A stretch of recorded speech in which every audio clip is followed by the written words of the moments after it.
আসসালামু আলাইকুম। কেমন আছেন ভাই? এখন আমি একটা উপদেশ নিয়ে আসলাম। জামাত ইসলাম নিয়ে অনেক ষড়যন্ত্র হইতেছে, ঠিক আছে? এই ষড়যন্ত্র রুখে ধরার জন্য আমাদেরকে সবাইকে এক হতে হবে। শুধু এক হলে হবে না, একবদ্ধ হয়ে আন্দোলন করতে হবে।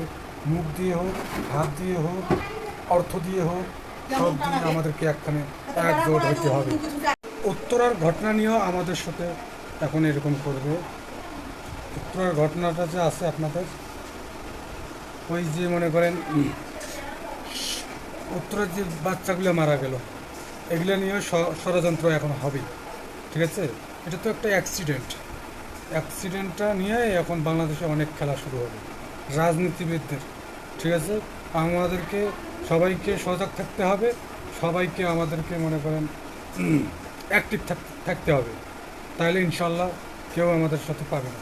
এবং ইসলামের মূল জিনিসগুলো ধরে রাখতে হবে আমাদেরকে। না হলে যে এখন ষড়যন্ত্র হইতেছে না, আমাদের অনেক সমস্যা হইতে পারে আগামীতে।